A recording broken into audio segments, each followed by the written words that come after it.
Hi guys, कैसे आप सब। आई होप ठीक हो। पॉलिटी की क्लासेस चल रही थी जिसमें संविधान को हम पढ़ रहे थे कि संविधान क्या है। उसमें बहुत सारी क्लासेस हम ले चुके हैं। भाग एवं अनुच्छेद के बारे में हम चर्चा कर रहे थे।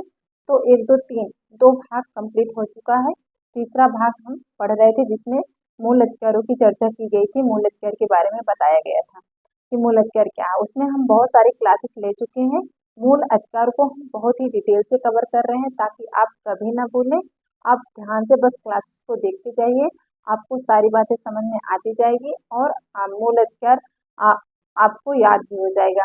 मूल अधिकार एक ऐसा चैप्टर है, एक ऐसा भाग है कि कॉन्स्टिट्यूशन का एक ऐसा भाग है जो बहुत इम्पोर्टेंट तो है हमारे लिए, तो पर्सनली इम्पोर्टेंट है ही हम लोगों के लिए, लेकिन एग्जाम की दृष्टि से भी बहुत बहुत बहुत इम्पोर्टेंट है। तो चलिए आज इस क्लास में हम पढ़ने जा रहे हैं जो मूल अधिकार में आगे जितने मूल अधिकार पढ़ चुके इसके बाद जो मूल अधिकार बचा है उसके बारे में। तो मूल अधिकार में टोटल 7 मूल अधिकार हैं, लेकिन वर्तमान में 6 ही मूल अधिकार हैं।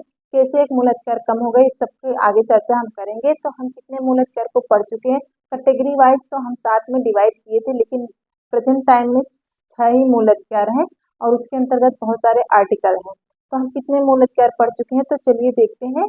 पहला था मूल अधिकार समानता का अधिकार, फिर स्वतंत्रता का अधिकार, फिर तीसरा था धार्मिक स्वतंत्रता का अधिकार, ठीक है। उसके बाद शोषण के विरुद्ध अधिकार, फिर संस्कृति एवं शिक्षा संबंधी अधिकार, फिर था संवैधानिक उपचारों का अधिकार, लेकिन उसके पहले जो हटा वो था संपत्ति का अधिकार। तो ये सब कैसे हटा, कैसे जुड़ा, कौन सा अमेंडमेंट हुआ, इस सब का हम डिटेल में चर्चा करेंगे। तो चलिए शुरू करते हैं। आज इस क्लास में सबसे पहले हमारा मेन टॉपिक था भाग 3 जिसके अंतर्गत हम पढ़ रहे थे मूल अधिकार। मूल अधिकार, ठीक है। मूल अधिकार को हम पढ़ रहे थे। मूल अधिकार को हम पढ़ रहे थे जिसमें से कितने भी मूल अधिकार को इंग्लिश में क्या कहते हैं, fundamental right. Fundamental rights, rights, ठीक है। तो साथ साथ में इंग्लिश भी जानते चलिए ताकि आप नाम से कंफ्यूज कभी ना हो। देखिए, मूल अधिकार के भाग 3 में हम कितने आर्टिकल्स को पढ़ चुके हैं। क्या हाँ, कहाँ से कहाँ तक आर्टिकल था, तो 12 से 35। कितने आर्टिकल थे, आर्टिकल्स कितने थे, 12 से 35। हमें टोटल इतने आर्टिकल में मूल अधिकार को बताया गया है, इतने आर्टिकल्स को हमें पढ़ना है। तो हम कितने आर्टिकल पढ़ चुके हैं, तो 12, 13, 14 एंड 15, 16, 17, 18 और 12 और 13 को हम बताए किसमें, एक में राज्य की परिभाषा दी गई है 12 में, और हम 13 में क्या पढ़े, 13 में पढ़े कि अल्पीकरण कैसे हमारे अधिकारों का अल्पीकरण किया जा सकता है। उसके बाद 14, 15, 16, 17 एंड 18 इसमें हम पढ़े समानता का अधिकार। समानता से संबंधित जितने अधिकार थे उस सब की चर्चा इस 5 आर्टिकल के अंतर्गत की गई है। कौन कौन से, 14, 15, 16, 17, 18। 14 में विधि के समक्ष समानता, 15 में कहा गया है कि जाति धर्म लिंग और जन्म स्थान के आधार पर आप उसके साथ कोई भेदभाव नहीं कर सकते। 16 कहा गया है कि सरकारी नौकरी मतलब लोक नियोजन में सबको समानता दी जाएगी। 17 में कहा गया है कि अछूआछूत का अंत होगा, अस्पृश्यता का अंत होगा। 18 कहा गया है कि उपाधियों का अंत होगा। ये तो था 14 से लेकर 18 तक के समानता का अधिकार, एक पहला अधिकार था, ठीक है। दूसरा देख लेते हैं 19, 20, 21, 22। इस 4 आर्टिकल में किसकी बात की गई है, स्वतंत्रता के अधिकार की बात की गई। स्वतंत्रता के अधिकार की बात की गई है। ये कौन सा अधिकार था हमारा, हम कैटेगरी वाइज अलग किए हैं अधिकार को। टोटल कितने हैं, वर्तमान में 6 है, लेकिन टोटल 7 थे। अब कैसे एक हटा इसकी भी हम चर्चा करेंगे। तो 22 से 22 तक की स्वतंत्रता की बात की गई, विभिन्न प्रकार की स्वतंत्रता है। जैसे 19 में 19 के उप आर्टिकल कितने हैं, तो 7 आर्टिकल हैं जिसमें विभिन्न प्रकार की स्वतंत्रता की बात की गई। 20 कहता है एक अपराध के लिए 1 सजा, इसमें भी 3 आर्टिकल, उप आर्टिकल, एक अपराध के लिए 1 सजा मिलेगी, सजा उस कानून के हिसाब से होगी, आप अपने खिलाफ गवाही नहीं दे सकते। 20 में कहा गया है 3 आर्टिकल है। 21 कहता है प्राण एवं दैहिक स्वतंत्रता, ठीक है। 21 का कहता है कि इसको हम डिटेल से चर्चा की, लेकिन यहाँ पर हम जल्दी जल्दी इसीलिए बता दे रहे हैं ताकि आपका टाइम वेस्ट ना हो। 21 कहता है प्राण एवं दैहिक स्वतंत्रता। 21 का कहता है कि 6 से 14 वर्ष तक के बच्चों को निःशुल्क एवं अनिवार्य शिक्षा दी जाएगी। ये अमेंडमेंट हुआ 86वां संविधान संशोधन हुआ 2002 में, लेकिन लागू 2010 में हुआ। इसको आप कुछ फैक्ट है याद रखिएगा। 22 कहता है गिरफ्तारी से संरक्षण। गिरफ्तारी से आपको कैसे संरक्षण मिलेगा, इसकी चर्चा आर्टिकल 22 में की गई है। कैसे कैसे दंडात्मक संरक्षण मिलेगा, कैसे निषेधात्मक संरक्षण मिलेगा, इस सब की डिटेल से चर्चा किसमें की गई, आर्टिकल 22। आर्टिकल 22 कहता है कि आपसे गिरफ्तारी से संरक्षण मिलेगा। दंडात्मक संरक्षण का मतलब ये हुआ कि अगर आप दंड किए हैं तो आपको गिरफ्तार करने से पहले पुलिस आपको वारंट दिखाएगी, फिर गिरफ्तार करने के बाद 24 घंटे के अंदर वो आपको जज साहब के सामने कोर्ट में पेश करेगी। उसके बाद अगर आप अपने प्रति कोई गवाही और दिए हैं तो आप वकील भी रख सकते हैं। ठीक है, आपको वकील रखने की स्वतंत्रता है। अगर आप दोषी पाए जाते हैं तो आपको सरकार वकील देगी, आप वकील रखने की आपको स्वतंत्रता है। ठीक है, तो ये आर्टिकल 22 में कहा गया गिरफ्तारी से संरक्षण। अब देख लेते हैं 22 के बाद देख लेते हैं 23 एंड 24। इस दो आर्टिकल में कहा गया है कि शोषण के विरुद्ध अधिकार, एक शोषण के विरुद्ध अधिकार, इसकी चर्चा किस आर्टिकल में की गई, कितने, आर्टिकल 23 और 24 में। शोषण के विरुद्ध अधिकार, इसमें शोषण के विरुद्ध अधिकार कौन सा अधिकार है, किस कैटेगरी का, तीसरा। ठीक है, तीसरा। पहला था समानता का अधिकार जिसमें 5 आर्टिकल थे, 4 आर्टिकल थे स्वतंत्रता के अधिकार में, 2 आर्टिकल है शोषण के विरुद्ध अधिकार में। 23 में कहा गया है कि आप किसी भी पर्सन से बलात्संग, बधुआ मजदूरी, बेगारी या उससे आप जबरदस्ती काम नहीं करवा सकते, या मानव तस्करी मतलब मानव तस्करी, मानव व्यापार नहीं कर सकते। इस सब में अगर आपको दोषी पाया जाता तो आपको कड़ी से कड़ी सजा मिलेगी। किसी भी पर्सन से, किसी भी लोग से आप जबरदस्ती काम नहीं करवा सकते। बलात्संग, बेगारी, मजदूरी मतलब मजदूर काम करा के मजदूरी न देना, बेगारी कहते हैं उसको, बलात्संग, मानव तस्करी, और ये सब आप उससे काम नहीं करवा सकते। क्यों? क्योंकि आर्टिकल 23 में कहा गया अगर आप ऐसे काम उससे करवाएंगे तो आपको सजा मिलेगी। आप किस आर्टिकल के तहत, उसका क्योंकि उसका अधिकार है, अधिकार का मतलब है कि आप उसके अधिकारों का हनन कर रहे हैं, तो आपको सजा मिलेगी। 24 कहता है कि 14 वर्ष से कम आयु के बच्चों के, 14 वर्ष से जो कम आयु के बच्चे हैं उनसे आप किसी जोखिम भरे काम नहीं करवा सकते, किसी कारखाने में काम नहीं करवा सकते, जैसे पटाखे की कंपनी हुई, जैसे कालीन की कंपनी हुई, जैसे प्लास्टिक की कोई कंपनी हुई गलाने वाली, जैसे कहीं पर भी अगर जोखिम से भरे कोई भी काम है वहाँ पर भी आप 14 से कम वर्ष के बच्चों से आप मजदूरी नहीं करवा सकते, काम नहीं करवा सकते किसी भी कारखाने में। अगर ऐसा पाया जाता है तो उस कारखाने के जो मालिक रहेंगे उनको सजा मिलेगी। ठीक है, क्योंकि ये बच्चे का अधिकार है कि अगर वो 14 वर्ष से कम है तो उससे आप इस तरीके के जोखिम भरे काम नहीं करवा सकते। और अनुच्छेद 24 में कहा गया है। तो 23 और 24 में शोषण के विरुद्ध आप किसी का शोषण नहीं कर सकते, मेनली इसकी बात की गई है आर्टिकल 23 और 24 में। थे तीसरा अधिकार। अब चौथा देख लेते हैं, चौथा अधिकार हम देख लेते हैं कौन सा है, चौथा अधिकार। चौथे अधिकार में आर्टिकल 24 तक तो हो गया, हम 25, 26, 27 एंड 28 और 29, 30, 31।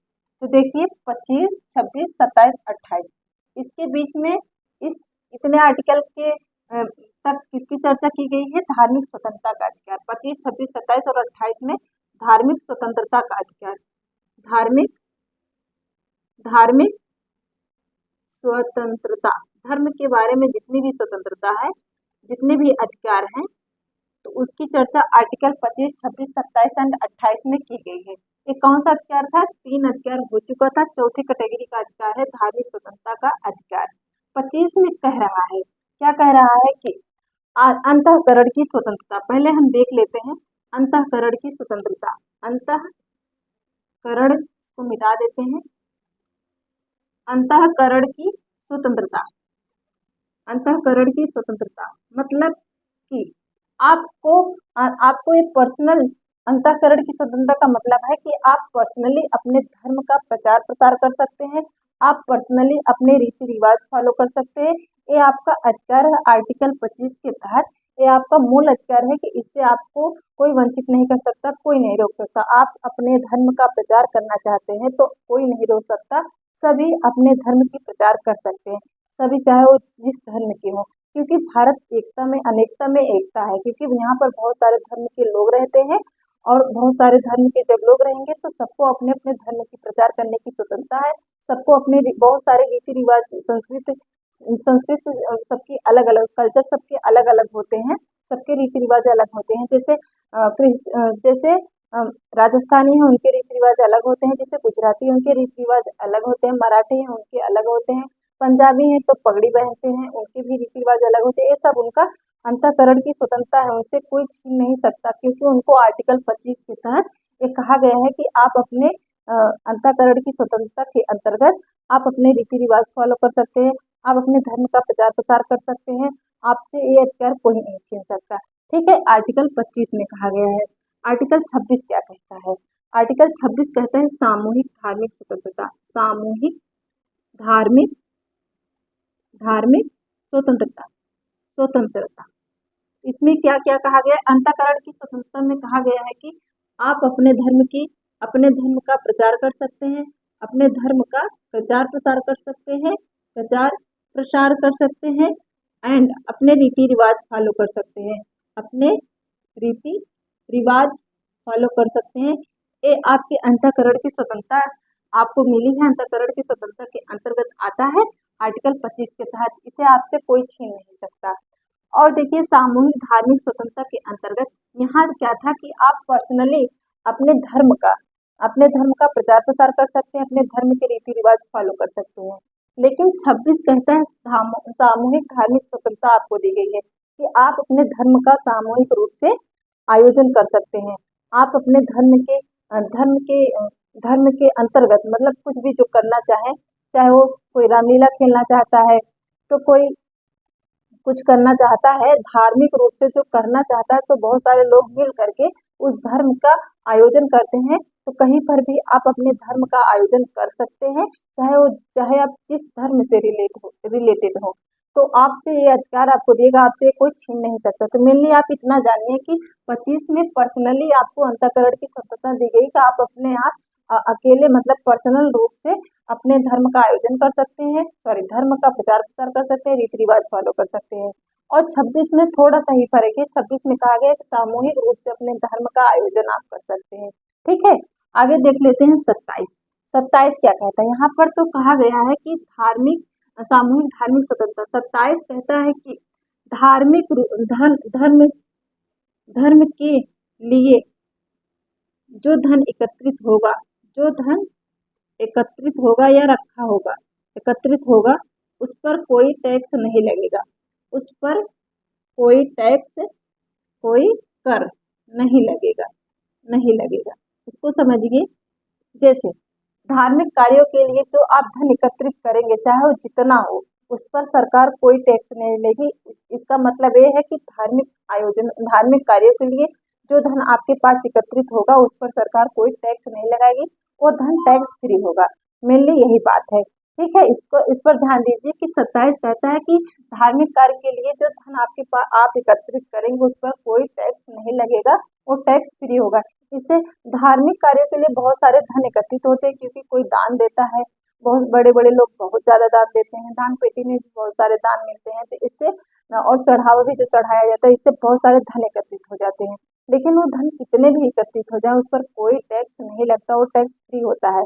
तो लेकिन बहुत सारे उससे अच्छे काम भी होते हैं, जैसे हॉस्पिटल खोल दिया जाता है उसी मंदिर या संस्था के नाम पर।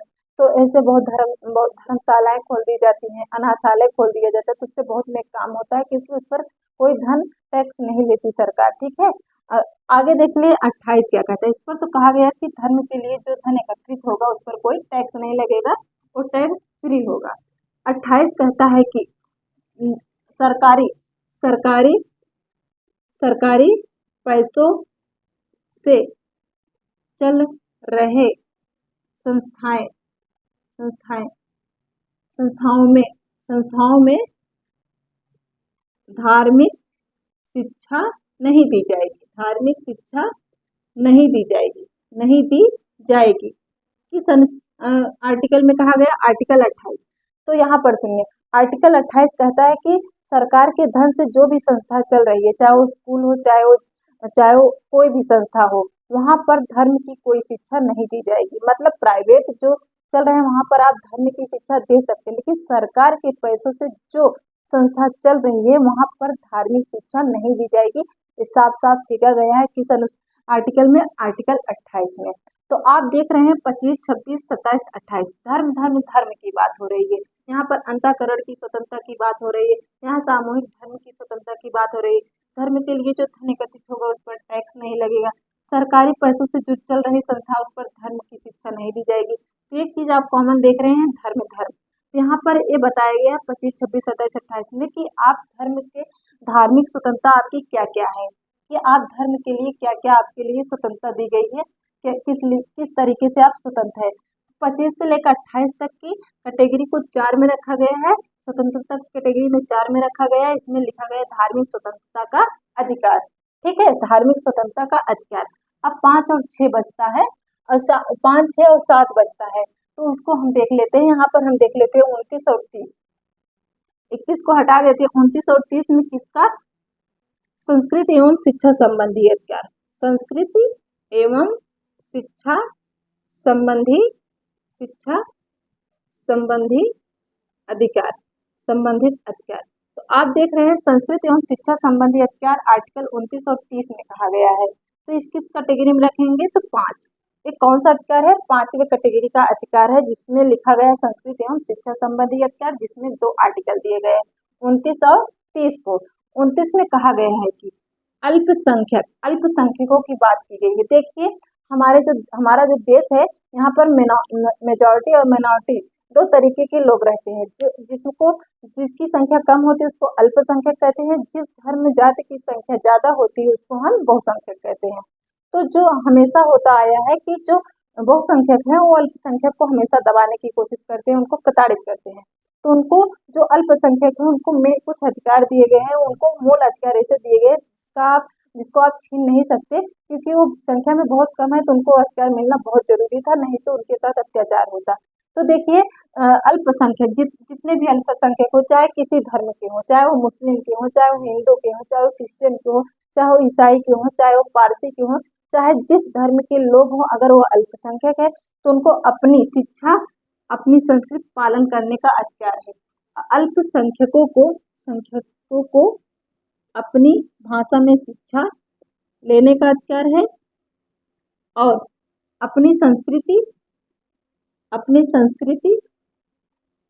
में रहने का अधिकार है, अपने संस्कृति को फॉलो करने का अधिकार है, मतलब जो अल्पसंख्यक है वो अपनी भाषा में शिक्षा ले सकते हैं, जैसे चाहे वैसे शिक्षा वो ले सकते हैं। अल्पसंख्यकों को अलग से अधिकार दिया गया है कि वो अपने धर्म में शिक्षा ले सकते हैं। वैसे तो कहा गया है, आर्टिकल 15 कहता है समानता के अधिकार में कि सबको जाति धर्म लिंग, आर्टिकल 15 में कहा गया है कि जाति धर्म लिंग जन्मस्थान के आधार पर किसी के साथ कोई भेदभाव नहीं होगा। लेकिन यहाँ पर अल्पसंख्यकों को कुछ अधिकार 29 में दिया गया है कि वो शिक्षा अपनी भाषा में ले सकते हैं, अपने धर्म में ले सकते हैं, वो अपनी संस्कृति को अपने हिसाब से बचाए रख सकते हैं, मतलब फॉलो कर सकते हैं। ये बात की गई है। 30 में कहा गया है कि यहाँ पर तो अल्पसंख्यकों को अपनी शिक्षा, अपनी संस्कृति को फॉलो करने का अधिकार है। इसमें कहा गया है कि अल्पसंख्यक अपनी संस्थाएं खोल सकते हैं, अल्पसंख्यक को अपनी संस्था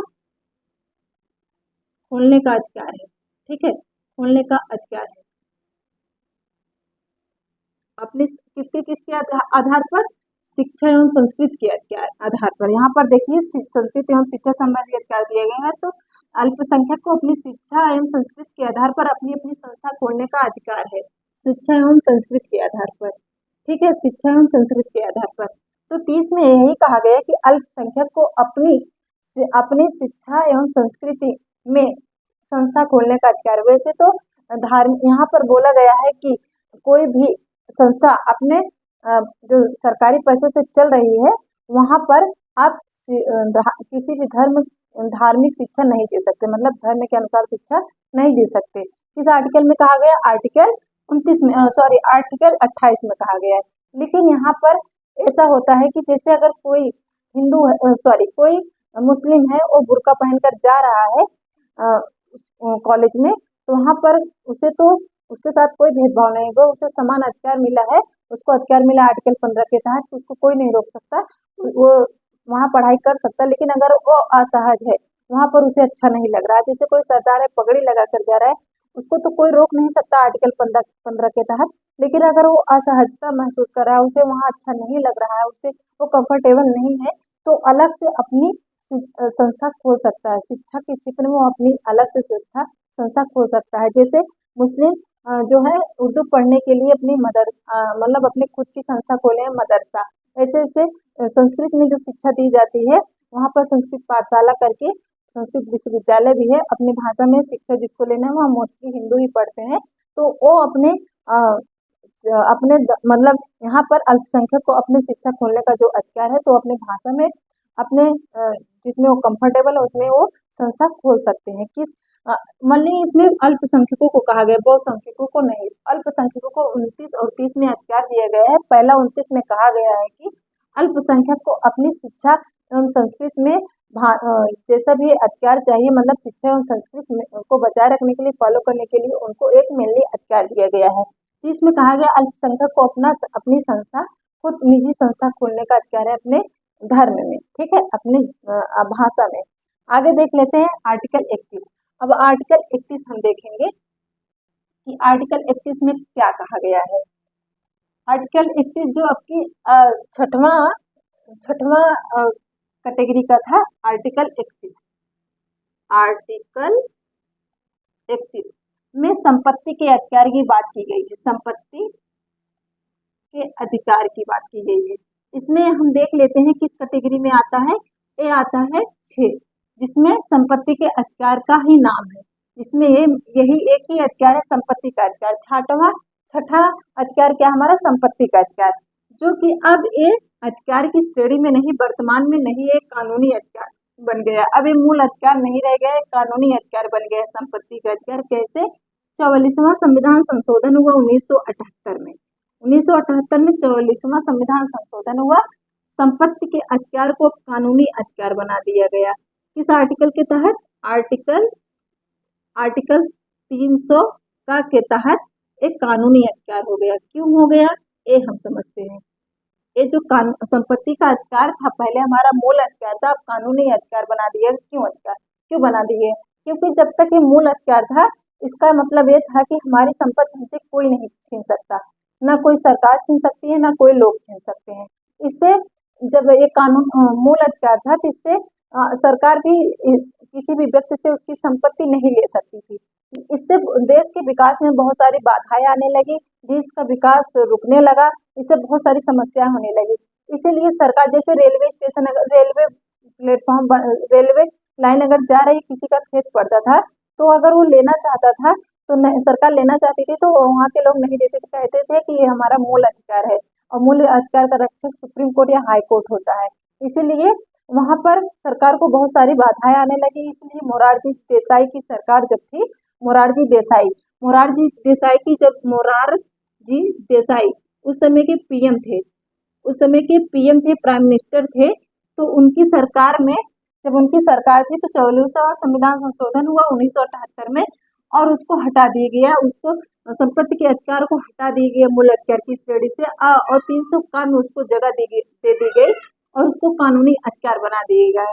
तो यहाँ पर अब जब कानूनी अधिकार हो गया संपत्ति का अधिकार, तो इसका मतलब कि आपकी जो संपत्ति हो आपसे ली जा सकती है, सरकार आपसे वो संपत्ति ले सकता है, क्योंकि वो कानूनी अधिकार हो गया। देखिए, कानूनी अधिकार और मूल अधिकार में यही फर्क होता है कि आपका जो मूल अधिकार है उससे आपसे वो कोई नहीं छीन सकता, लेकिन कानूनी अधिकार सरकार आपसे छीन सकती है। ठीक है, तो यहाँ पर आप देख रहे हैं कि ये बहुत ही इम्पोर्टेंट है आर्टिकल 31। आर्टिकल 31 छठवां संपत्ति का छठा क्या था? अधिकार था, मौलिक अधिकार था, छठा मौलिक अधिकार था, जिसके अंतर्गत था संपत्ति के अधिकार।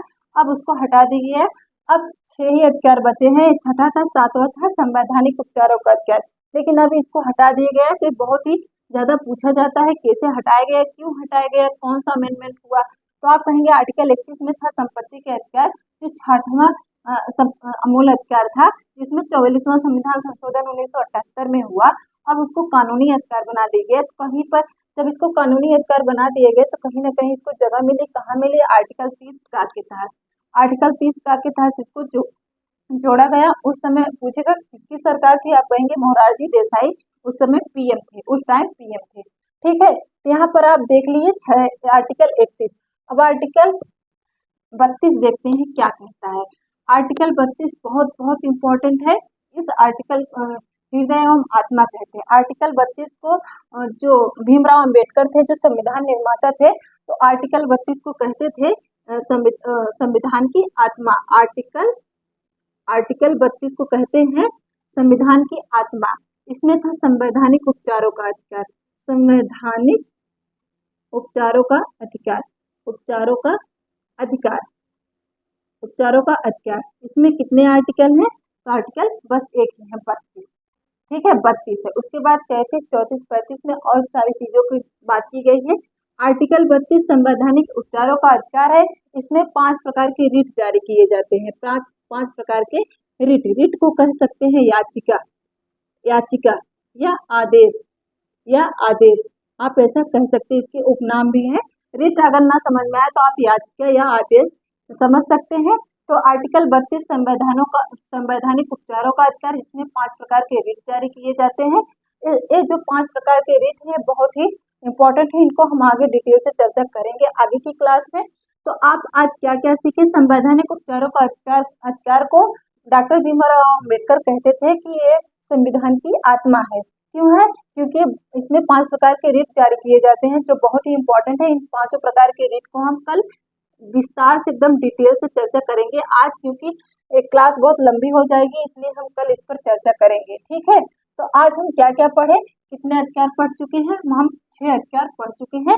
और 6 अधिकार में तो वर्तमान में तो 7 अधिकार हैं, लेकिन हमको पढ़ना सब है। क्यों पढ़ना है, कैसे, क्योंकि सब पेपर में पूछा जाता है कैसे हटाया गया एक अधिकार को। तो पहला अधिकार हम 12 और 13 की तो बात कर दिए कि इसमें राज्य की परिभाषा बताई गई। इसमें कहा गया अल्पीकरण। 14, 15, 16 एंड 17 और 18 इसमें समानता के अधिकार की बात की गई है। समानता के अधिकार की बात की गई है। ठीक है, समानता के अधिकार की बात की गई। इसको कैटेगरी 1 मतलब मूल अधिकार 1 है, उसके 1 है। उसके बाद 19, 20, 21, 22 तक 4 आर्टिकल में किसकी बात की गई, स्वतंत्रता के अधिकार की बात की गई है। स्वतंत्रता के अधिकार, स्वतंत्रता के अधिकार की बात की गई है। ठीक है, एक किस कैटेगरी 2, मूल अधिकार 2 है। अब देखिए 22, 23 एंड 24 शोषण के विरुद्ध अधिकार, शोषण के विरुद्ध अधिकार, शोषण के विरुद्ध अधिकार एक किस कैटेगरी में है, कैटेगरी 3 मतलब मूल अधिकार 3। 23, 24 हो गया। अब देख रहे हैं यहाँ पर 25, 26, 27 एंड 28 इसमें धार्मिक स्वतंत्रता की बात की गई है। धार्मिक स्वतंत्रता की बात की गई है। ठीक है, धार्मिक स्वतंत्रता की बात की गई है। किस कैटेगरी में है, कैटेगरी 4 मतलब मूल अधिकार 4। उसके बाद 29 एंड 30 में संस्कृत एवं शिक्षा संबंधी अधिकार की बात की गई। संस्कृत एवं शिक्षा संबंधी किसके, अल्पसंख्यकों की शिक्षा संबंधी अधिकार की बात की गई है। ठीक है, किस मूल अधिकार में है, मूल अधिकार 5 है। छठा क्या था, 31 में संपत्ति के अधिकार की बात की गई थी। जो मूल अधिकार था अब नहीं, अब कानूनी अधिकार हो गया, लेकिन हमें पढ़ना तो जरूरी है कि ये अधिकार है क्या। संपत्ति के अधिकार, अधिकार 6 में इसकी चर्चा की गई, अधिकार नंबर 6 है। और देखिए अब और अनुच्छेद आर्टिकल 32 इसमें संवैधानिक उपचारों की बात की गई, जिसमें 5 प्रकार के रिट जारी किए। संवैधानिक उपचारों का अधिकार, उपचारों का अधिकार इसमें 5 प्रकार के रिट जारी किए जाते हैं। इस पर हम कल डिटेल से चर्चा करेंगे।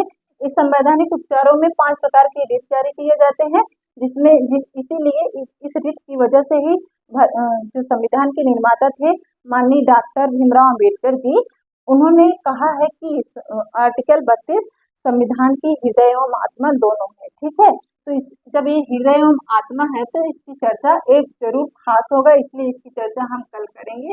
तो आप सबसे पहले ये जानिए कि मूल अधिकार कितने हैं। वर्तमान में मूल अधिकार 6 हैं, पहले 7 थे। संपत्ति के अधिकार को 44वां संविधान संशोधन जो आर्टिकल 31 में था, 44वां संविधान संशोधन 1978 में इसको हटा दिया गया। इसको 300 का आर्टिकल 300 का के तहत इसको कानूनी अधिकार बना दिए गए।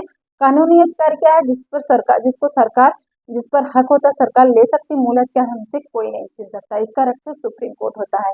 तो आर्टिकल 32 क्या है? संवैधानिक उपचारों का अधिकार, जिसमें 5 प्रकार के रिट जारी किए जाएंगे। इसको हम कल डिटेल से पढ़ेंगे कि इस पूरे कॉन्स्टिट्यूशन मतलब पूरे संविधान के हृदय एवं आत्मा, इसमें 5 प्रकार के जो रिट जारी किए जाते हैं वो कैसे किए जाते हैं, उसकी क्या मतलब महत्वपूर्ण, उसकी क्या इम्पोर्टेंस है, इस सब की बात हम आगे की क्लास में करेंगे। अगर आपको क्लास थोड़ा भी अच्छा लगा हो तो लाइक कर दीजिएगा, अगर नहीं अच्छा लगा हो तो बेशक डिसलाइक कर सकते हैं। कमेंट करके जरूर बताइएगा आपकी समझ में आया कि नहीं। अगर आपकी समझ में नहीं आया है, कहीं भी डाउट रह गया है तो आप कमेंट करके पूछ सकते हैं। चलिए मिलते हैं अगले क्लास में नेक्स्ट डे। तब तक के लिए बी पॉजिटिव, बी हैप्पी।